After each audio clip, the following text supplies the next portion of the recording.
बिस्मिल्लाहिर्रहमानिर्रहीम। अस्सलामुअलैकुम। कैसे हैं आप सब लोग? उम्मीद है ठीक ठाक होंगे, खैरियत से होंगे और मेरी तरह बहुत मसरूफ़ होंगे अपनी ज़िंदगी में। जी हाँ जनाब, आजकल या तो वक्त कम हो गया है या तो हमारे काम बहुत ज़्यादा बढ़ गए हैं, बस ऐसा ही कुछ है। तो काफ़ी मसरूफ़ियत होती है, बिल्कुल भी वक्त नहीं निकलता कोई एक्स्ट्रा एक्टिविटी करने के लिए। तो जनाब चलते हैं, स्टार्ट करते हैं आज का व्लॉग। आज मैं बनाने जा रही हूँ मज़े मज़े के खाने एज़ यूजुअल, और देखते हैं कि हम आज क्या बनाते हैं। तो चलिए स्टार्ट करते हैं जनाब। ये हम खाना खाने के बाद वॉक करने के लिए आए थे और बच्चे जो है ना बहुत ज़्यादा इंजॉय कर रहे थे, तो मैंने कहा क्या यहीं से स्टार्ट किया जाए, क्योंकि बच्चों को देख के वैसे ही बंदे का दिल खुश हो जाता है। तो किचन में जो है ना मैं पहले ही आ जाती हूँ काफ़ी देर, जब मुझे एक्स्ट्रा काम करने होते हैं। जैसे कि ये मेरा जो मसाला वाला बॉक्स है ये खाली हो चुका था, तो मैंने सोचा कि साथ साथ इसको भी फिल कर लिया जाए। तो जनाब सारे मसाले जो हैं वो मैं इसमें ऐड कर रही हूँ। मैंने बड़े जो बॉटल्स हैं उनमें ऐड किए हुए हैं, और जब जल्दी से हमें खाने वगैरह बनाने होते हैं ना तो ये छोटे पॉट्स जो है ना बहुत काम आते हैं।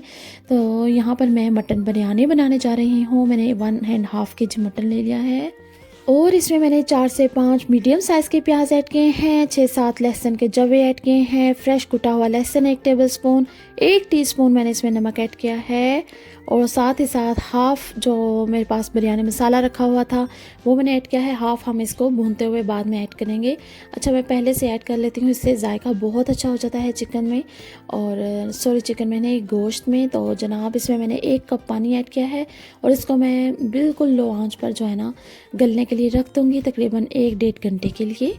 तो मैंने उसे चूल्हे पर चढ़ा दिया है। साथ ही साथ यहाँ पर जनाब मैं बना रही हूँ डिज़र्ट, और बड़ा ही क्विक और इजी सा डिज़र्ट यहाँ पर मैं बना रही हूँ।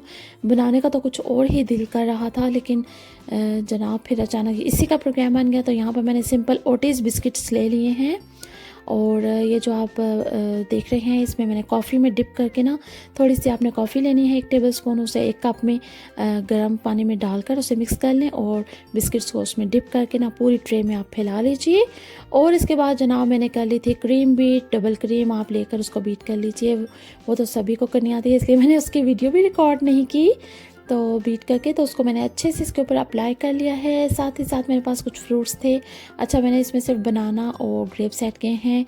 ये है कि बच्चे भी ये शौक़ से और आसानी से खा लेते हैं। अगर आपके पास कोई और फ्रूट्स हैं या आपको कुछ और पसंद है तो आप अपनी मर्ज़ी के लिहाज से डिफरेंट फ्रूट्स ऐड कर सकते हैं। तो पूरी ट्रे में मैंने उसको फैला लिया है, और साथ ही साथ मैं एक और लेयर इस पर बिस्किट्स के लगा दूंगी उसी तरह कॉफ़ी में डिप करके। अच्छा बिस्किट्स बहुत मीठे होते हैं ना, तो अगर कॉफ़ी में आप डिप कर लेंगे तो फिर थोड़ी सी कड़वाहट आ जाएगी, तो आपका डिज़र्ट बहुत मज़े का बनेगा। और आप देख सकते हैं यहाँ पर मैंने सारे बिस्किट्स जो हैं अच्छे से असेंबल कर लिए हैं, और जो मेरी क्रीम बची है वो उसको मैं अच्छे से इसके ऊपर अप्लाई कर लूँगी। बहुत मज़े का ये डिज़र्ट बना था, आप भी ज़रूर ट्राई कीजिएगा। और इसकी सबसे अच्छी बात यह है कि ये 5 मिनट डिज़र्ट तो नहीं कहा जा सकता, 10 मिनट ज़रूर कहा जा सकता है। मतलब 10 मिनट में आप इसको आसानी से जल्दी जल्दी बना सकते हैं। अच्छा मैंने यहाँ पर लोटस बिस्कुट जो स्प्रेड होता है ना वो ले लिया है, और अगर आपके पास वो नहीं है या आपको पसंद नहीं है तो आप नॉर्मल कोई भी चॉकलेट को ना माइक्रो में पिघला कर तो उसको आप एक पाइपिंग बैग में ऐड करके इस तरह से डिज़ाइन बना सकते हैं। कोई भी चॉकलेट आप मेल्ट कर लीजिए। सॉरी जो मेरे पास मैंने ये जो पाइपिंग बैग लिया है इसको मैंने बहुत थोड़ा सा आगे से काटा था ना, तो ये बहुत बारीक सा डिज़ाइन बन रहा था, तो मैंने एक लेयर और इसके ऊपर लगा ली थी। तो आप थोड़ा सा इसका सुराख जो है वो खुला रखिएगा ताकि बहुत अच्छा सा डिज़ाइन जो है ना आपका बन जाए। तो मेरा थोड़ा सा ख़राब हो गया था, लेकिन है गुजारा चल गया था।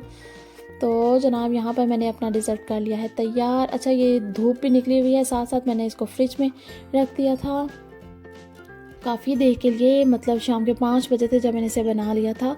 तो साथ ही मैंने इसको फ्रिज में रख दिया ठंडा होने के लिए। और जनाब साथ ही साथ जो सब्ज़ियाँ वगैरह धनिया पुदीना है उसकी मैं सफाई कर रही हूँ। साथ साथ ही बाकी सारे काम चलते रहते हैं।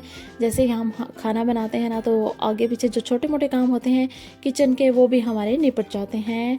तो बहुत अच्छा लगता है। शाम के वक्त हम हर काम शाम में डाल देते हैं कि शाम को जब खाना बनाएंगे तो ये भी काम कर लेंगे, वो भी काम हो जाएगा। तो ऐसा ही होता है। तो जनाब, सबसे पहले मैंने गोश्त आलू बना लिया था अपने हस्बैंड के लिए, उन्हें बहुत पसंद है। तो मैंने सोचा कि थोड़ी सी हांडी भी साथ होनी चाहिए। और साथ ही साथ मैं यहाँ पर बिरयानी बना रही हूँ। गोश्त मेरा अच्छे से गल चुका है। इसमें मैंने ऑयल ऐड किया है और 1 टिन मैंने इसमें टमाटो प्यूरी ऐड की है।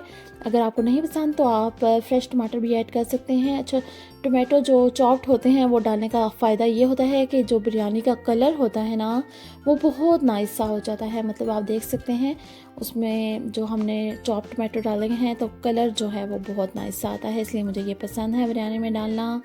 और साथ ही साथ मैंने क्यूब्स में पोटैटोज़ काट लिए हैं, वो भी मैं ऐड कर दूँगी। हल्का से इन्हें पकाकर मैं इसमें पानी डालकर ना इसको कवर करके रख दूँगी, तो ये अच्छे से टेंडर हो जाएंगे। जनाब, मैं थोड़ा थोड़ा सा रिकॉर्ड करती हूँ। ये टेंडर हो चुके थे, गल चुके थे, तो मैंने इसके ऊपर चावल डाल दिए हैं। अच्छा, मैंने बहुत ज़्यादा तहें वगैरह नहीं लगाई, क्योंकि आपको पता है ना, मैंने बिल्कुल थोड़े से चावल बनाती हूँ। मैंने सिर्फ 3 कप चावल बनाए थे। तो ये क्या होता है कि अगर हम तहें लगाने लग जाए ना, तो वो सारे ही हमारे चावल जो येलो हो जाते हैं। यूँ लगता है हमने पुलाव बनाया है। तो मैंने चावलों को थोड़ा वाइट भी रखना था, सो मैंने नीचे गोश्त को रहने दिया है, ऊपर मैंने चावलों को डालकर ऊपर से मैं इसको असेंबल कर रही हूँ। थोड़ा सा मैंने कलर ऐड कर दिया है और साथ ही साथ थोड़ा सा प्याज, लेमन और हरा धनिया ऐड करके मैं इसे कवर करके दम पे लगा दूँगी तकरीबन 15 से 20 मिनट के लिए। और एक टिप याद रखिएगा कि जब मैंने इसका दम ओपन किया है तो इसको चूल्हा जो है वो ऑफ़ किए हुए 15 से 20 मिनट हो चुके थे। मैंने बिरयानी को ऐसे ही छोड़ दिया था, आप देख सकते हैं। तो फिर इसको आपने मिक्स करना है या आपने डिश आउट करना है।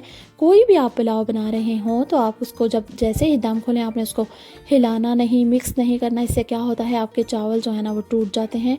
तो आपने इसे 10-15 मिनट के लिए छोड़ देना है, फिर आप इसको डिश आउट कर लीजिए। और आप देख सकते हैं मेरी बिरयानी कितने निखरे हुए चावल और कितने खूबसूरत लग रहे हैं। तो इसका राज यही है कि आपने जब दम को ऑफ़ करना है, जब आपने चूल्हा ऑफ़ करना है, तो आपने अपने चावलों का ढक्कन जो है वो उतार दीजिए और 5-10 मिनट के लिए उसको खुला छोड़ दीजिए और फिर ही आप उसको डिश आउट कीजिए। तो जनाब, हमारा डिज़र्ट भी हो चुका है यहाँ पर ठंडा बिल्कुल। और यहाँ पर मैं टेबल पर एडजस्ट कर रही हूँ सारे खाने। और गोश्त आलू भी मेरा बहुत मज़े का बना था और उसकी रेसिपी मैंने रिकॉर्ड नहीं की। काफ़ी रेसिपीज़ जो है ना गोश्त आलू के मैं आपके साथ शेयर कर चुकी हूँ। सो मैंने इस दफ़ा ज़रूरी नहीं समझा, मैंने वैसे ही बना लिया था। सबसे पहले मैंने वही बना लिया था क्योंकि वो तो फिर भी गर्म किया जा सकता है, लेकिन जो बिरयानी होती है उसको गर्मा गर्म ही खाने का मज़ा आता है।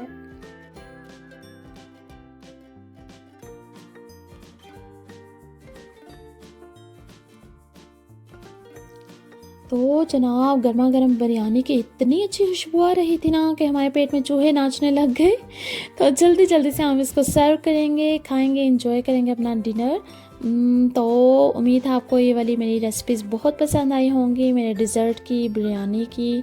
और साथ ही साथ मैंने रोटियां बना ली थी और बच्चे भी बड़े बेताब हो रहे थे। मैंने बोला 2 मिनट के लिए सब्र कर लीजिए। तो अभी हम डिश आउट कर रहे हैं, साथ साथ बच्चों को देंगे। और अबू बकर भी, मेरा बेटा, बहुत बेताब हो रहा है कि जल्दी से मुझे खाना दे दो।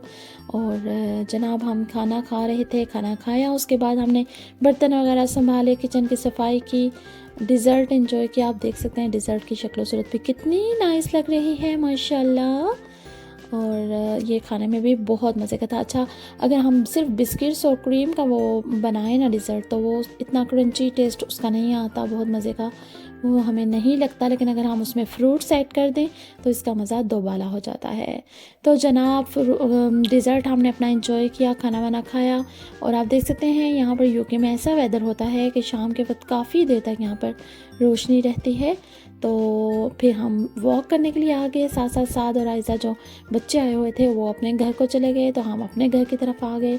तो जनाब, यही थे हमारी आज की वीडियो। उम्मीद है आपको पसंद आई होगी। अगर पसंद आए तो लाइक ज़रूर कीजिएगा। Thank you so much for watching. अपना बहुत सा ख्याल रखिएगा, दुआ में याद रखिएगा। और अगर चैनल को सब्सक्राइब नहीं किया तो सब्सक्राइब करके जाइएगा। Thank you so much. अल्लाह हाफिज़।